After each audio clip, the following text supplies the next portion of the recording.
하나님의 말씀은 에스겔 46장 1절부터 15절까지 말씀입니다.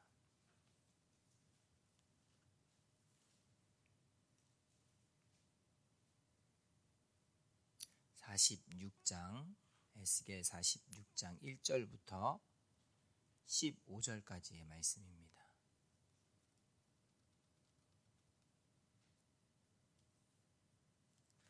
주 여호와께서 이같이 말씀하셨느니라. 안뜰 동쪽을 향한 문은 일하는 엿새 동안에는 닫되 안식일에는 열며 초하루에도 열고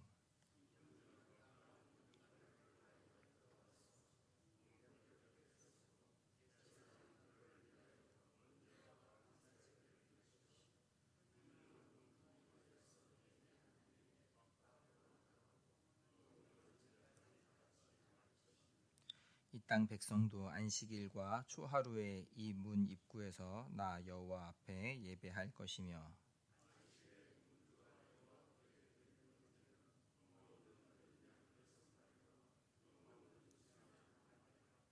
그 소재는 순양 하나에는 밀가루 한 에바요 모든 어린 양에는 그 힘대로 할 것이며 밀가루 한 에바에는 기름 한 흰씩이니라.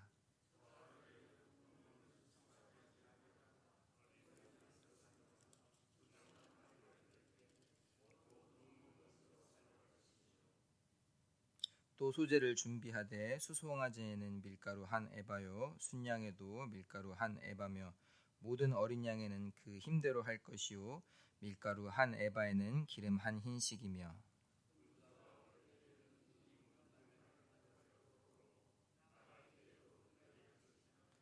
그러나 모든 정한 절기에 이 땅 백성이 나 여호와 앞에 나아올 때에는 북문으로 들어와서 경배하는 자는 남문으로 나가고 남문으로 들어오는 자는 북문으로 나갈지라. 들어온 문으로 도로 나가지 말고 그 몸이 앞으로 향한 대로 나갈지며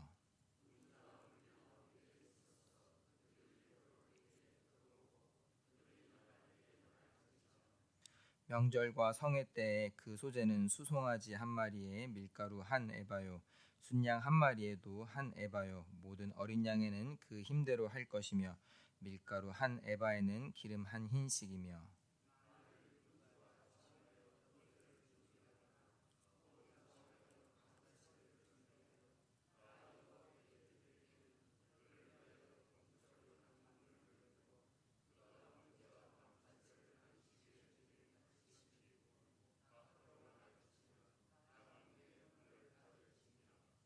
아침마다 1년 되고 흠없는 어린 양 한 마리를 번제를 갖추어 나 여호와께 드리고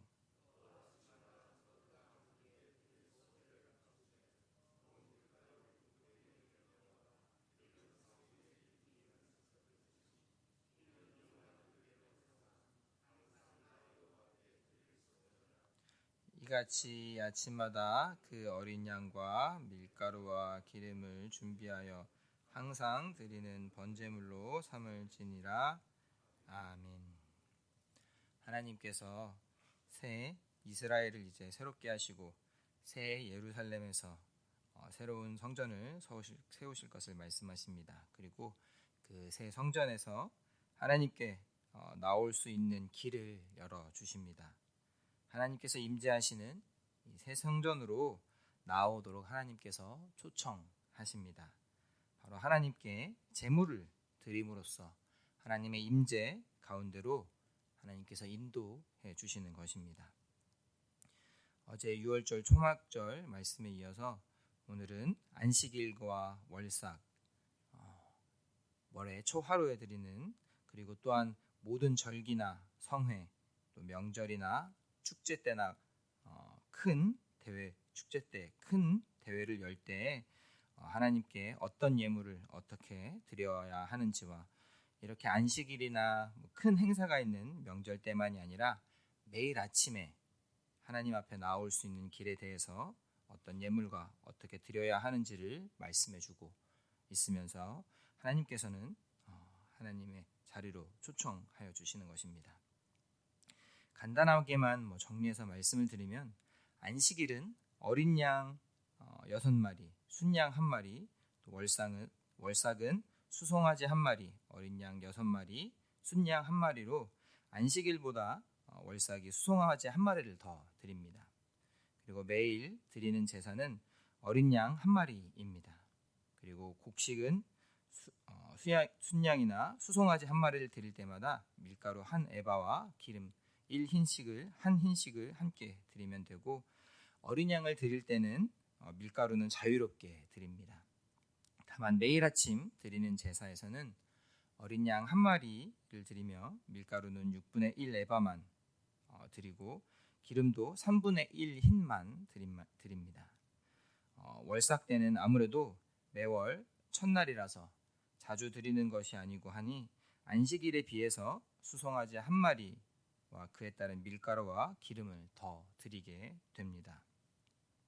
우리도 오늘은 이렇게 모여서 예배를 드리지만 매월 주일이 지난 첫 번째 월요일은 월삭 새벽 기도회로 모임으로써 사실 오늘보다 더 많이 모이기도 하고, 또한 예배 장소도 우리가 이곳이 아닌 2층 본당에서 드립니다. 그리고 이렇게 말씀도 위임 목사님께서 건강 중에 어려우신 가운데도 꼭 직접 전해 주십니다. 아마 이렇게 월삭은 조금 더 크게 드리는 것 같습니다. 물론 이 제사 때 드리는 제물에 대해서 반드시 이 모든 것을 알고 있어야 하는 것은 아니지만, 이 모든 것을 꼭 암기하고 기억해야 하는 것은 아니지만, 그냥 단순하게 간략하게 기억하고자 한다면 순양이나 어린 양을 드리는데 1마리당 밀가루 1에바와 기름 1흰을 함께 드린다고 생각하면 되고, 또 월삭은 우리도 많이 모이듯이 우리도 한 달에 한 번은 더 많이 모이듯이 수송아지 1마리를 더 드린다 정도로 알고 있으면 될 것 같습니다. 이것도 전에 말씀드린 대로 저도 지금 제가 말씀을 나누면서도 우리 성도분들이 얼만큼 저와 함께 이 부분들이 이해가 되고 또 읽어서 얼만큼 이해할 수 있는지 모르겠지만, 저도 읽어서는 사실 너무 복잡하고 이 머릿속에 잘 들어오지 않아서 또 AI한테 알파고한테 한눈에 볼 수 있도록 표로 좀 정리해달라고 하니까 조금 더 쉽게 이해가 되는 것 같습니다. 어제 제가 이렇게 오늘 말씀을 준비하고 있는데 아침에 한 성도님께서 찾아오셨습니다. 이제 본문을 계속 여러 번 읽고 있는데 또 성경 말씀을 또 통독하고 있는데 갑자기 이제 문을 세차게 두드리는 겁니다. 교회 이제 사무실 문을 세차게 두드리는 겁니다. 저는 너무 문을 세게 두드리길래 저는 좀 갑자기 좀 놀랐습니다. 이제 부교역자 사무실 문을 이렇게 세게 세차게 두드릴 수 있는 일이 뭐가 있을까? 내가 혹시 교회 주차가 좀 잘못되어 있나? 그래서 막 다짜고짜 찾아오신 건가? 이런 아니면은 무슨 일이 있나 좀 고민하면서 잠시 고민했던 제가 이제 사무실 자리에 앉아서 문을 열어드리기까지 굉장히 짧은 거리고 짧은 시간인데 그 시간 동안 많은 생각을 했습니다.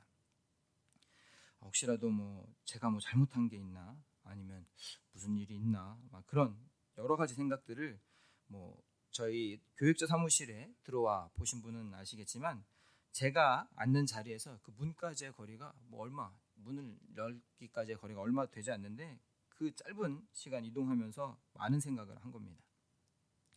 문을 열어드리니 우리 교회 성도님이셨는데 나이가 정말 많은 성도님이셨습니다. 그리고 그래서 이제 나이가 많으셔서 지금은 이제 귀가 이렇게 좋지 않아서 소통도 쉽지 않았습니다. 그리고 이제 나이가 많으셔서 이전의 기억들도 예전 같지는 않으셨던 그런 나이가 많은 성도님이셨습니다. 근데 이제 외출복도 아닌 이제 집안에서 입는 그런 평상복 같은 그런 옷을 입고 이제 슬리퍼를 신고 나오셨는데, 다만 이제 성도님께서 계속 이제 반복해서 하시는 말씀이 댁에서 이제 열쇠를 안 가지고 문을 잠그고 나왔다는 겁니다. 그래서 집을 다시 들어가지를 못한다고 하시는 겁니다. 쓰레기를 버리러 잠깐 나왔는데 문이 잠겨 있어서 집에 들어가지 못한다고 말씀하시는 겁니다. 그래서 교회에 이렇게 오셨다고 말씀하시면서 계속 반복적으로 하셨던 말씀이 다행히 교회가 있어서 감사하다고, 교회가 좋다고, 그 말씀을 똑같이 반복해서 하시는 것입니다. 그리고는 이제 목이 마르다고 하시면서 물을 좀 드리고 또 사무실에 있는 이제 과자들을 조금 이제 꺼내서 드렸습니다. 그래서 잠시 앉아서 이제 물과 과자를 드시더니 얼마 되지 않으셔서 이제 다시 이제 집으로 가신다고 하시는 겁니다. 다른 형제들이 이 근처에 살기 때문에 그 집에 가신다고 하시는 겁니다. 근데 제가 사실 알기로도 이전에도 이제 성도님께서 나이가 좀 많으셔서 그 성도님의 집을 잘 못 찾는 일이 있었던 것 같다고 또 그런 일이 있었던 걸로 알고 있는데 이번에는 열쇠를 두고 문을 잠그셨다고 하셨는데 제가 가만히 생각해 보니 혹시라도 문이 안 잠겼는데도 집에 또 못 들어가시는 건 아닐까 그런 좀 그렇게 걱정이 되긴 했습니다. 그래서 그냥 다시 근처 형제들의 집으로 가신다고 하시는데 걱정이 돼서 조금 저도 같이 좀 따라 나서게 되었습니다. 다행히 가까운 곳에 있어서 함께 가보았는데 그때 시간이 굉장히 이른 시간이었습니다. 아직 아침 7시도 되지 않은 때여서 아무도 형제의 집에 아무도 계시지 않아서 결국 다시 다시 교회로 돌아오게 되었습니다. 그러고 다시 또 이제 목이 마르다고 하셔서 물을 또 조금 드리고 한 1, 2분도 되지 않았습니다. 근데 다시 또 이제 형제네 집으로 일어나시는 겁니다.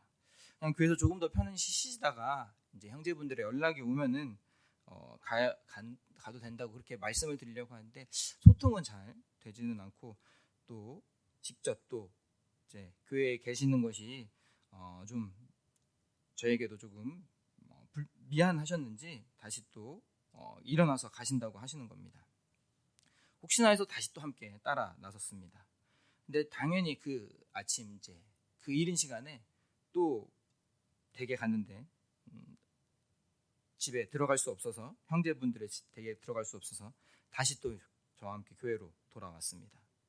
그리고는 좀 이렇게 기다리려고 했는데 교회에서 조금 더 쉬시도록 그렇게 계속 만류를 했는데 결국은 또 얼마 지나지 않아서 다시 또 나가시겠다고 하시더니 교회에 이렇게 있는 게 미안하다고 하시며 이번에는 저한테 막 따라 나오지 말라고 절대 따로 나오지 말라고 이렇게 말씀하시면서 나가시는 겁니다. 근데 이번에는 다른 형제의 집으로 가시더니 감사하게도 다행히 그 댁에는 이제 들어갈 수 있어서 그 집으로 모시게 되었습니다. 아까도 말씀드렸듯이 성도님께서 가장 많이 하셨던 말씀이 다른 말씀도 사실 똑같은 말씀을 여러 번 반복하시긴 했는데 교회가 가까워서 좋다. 만만한 게 교회래 이렇게 말씀하십니다. 교회에 올 수 있어서 좋다라는 말씀을 계속 반복적으로 하시는 겁니다. 우리 성도님께는 교회는 바로 그런 곳이었습니다. 언제든 주님 앞에 나아올 수 있는 나의 가장 가까이에 계시는 가장 편한 마음으로 올 수 있는 곳이 성도님께는 교회였습니다. 집에도 들어갈 수 없고 어디 앉아서 쉴 수도 없이 이른 시간에 어디 갈 데도 없지만 그래도 언제든 편하게 와서 쉴 수 있는 곳이 교회였습니다. 물론 이 성도님께서 이제 구목사님이 아닌 제가 있어서 불편하셨는지 아주 잠시만 앉으셨다가 자꾸 일어나시긴 했는데 그래도 이런 상황에서 교회를 떠올리시는 겁니다. 에스겔을 통해서 이렇게 주님께 나오는 길을 열어주신 것 또한 주님께서는 아담의 죄로 인해서 주님을 떠난 우리를 언제나 그렇게 그리워하시며 기다리시며 에스겔을 통해서 다시 한번 주님께로 나오는 방법을 자세하게 알려주시는 것입니다. 당시에는 여전히 제사라는 자리를 통해서 주님께 나올 수 있었지만 이제는 우리가 예수님을 통해서 하나님께서는 그 길을 언제나 우리에게 넓게 열어주시고 언제나 그 길을 열어주시는 것뿐만 아니라 우리와 항상 함께 하십니다. 우리가 힘들고 어려울 때 교회로 편히 나올 수 있었으면 좋겠습니다. 그런 교회를 우리가 세워갔으면 좋겠습니다. 그저 이 건물만이 아니라 우리가 함께 예배드리는 그 자리가 그냥 두세 사람이 예천교회라는 이름으로 모였던 그 자리가 그렇게 우리가 함께 만나는 자리가 누구나 편하게 나와서 쉼을 얻을 수 있는 주님의 향기를 함께 나눌 수 있는 그런 지금의 우리 예천교회를 더욱더 그렇게 세워 나아갈 수 있는 저와 여러분이 되기를 원합니다. 아버지 하나님 감사합니다. 주님, 우리가 정말 이 땅을 떠날 때 주님을 찬양하고 숨질 때 주님을 바라볼 수 있기를 원합니다. 그렇게 이 자리 가운데서 매일에 살아가는 삶이 주님의 자리를 언제나 편하게 떠올리고 언제나 쉽게 나아오고 주님의 이름으로 만나는 예천교회라는 이름으로 모이는 두세 사람이 모이는 그 자리 가운데 우리가 정말 기쁨으로 즐거움으로 주님의 향기를 충만히 풍성히 나누는 자리로 더욱더 세워갈 수 있는 우리 모두가 될 수 있도록 인도하여 주시옵소서. 감사드리며 예수님 이름으로 기도드립니다. 아멘. 하늘에 계신 우리 아버지의 이름을 거룩하게 하시며 아버지의 나라가 오게 하시며 아버지의 뜻이 하늘에서와 같이 땅에서도 이루어지게 하소서. 오늘 우리에게 일용할 양식을 주시고 우리가 우리에게 잘못한 사람을 용서하여 준 것 같이 우리 죄를 용서하여 주시고 우리를 시험에 빠지지 않게 하시고 악에서 구하소서. 나라와 권능과 영광이 영원히 아버지의 것입니다. 아멘. 이 시간 우리가 함께 기도할 때에는 교회를 위해서 새롭게 오실 담임 목사님을 위해서 기도했으면 좋겠습니다. 담임 목사님을 모시는 일 가운데 우리가 정말 함께 예배할 수 있는 기쁜 마음으로 이 교회를 더 주님의 아름다운 자리로 주님의 아름다운 지체로 이 교회를 더 잘 세워나갈 수 있는 담임 목사님을 우리가 모실 수 있도록 우리가 간절한 마음으로 기대하고 소망하며 기도했으면 좋겠습니다. 또한 이 땅 예천 우리에게 허락하신 이 땅을 위해서 또 이웃을 위해서 기도하고 또 이 나라와 민족을 위해서 또 세계 열방 선교사님과 또 선교지의 영혼들을 위해서 그리고 우리 개인의 각자의 기도 제목으로 주님의 이름 한번 부르고 기도하겠습니다.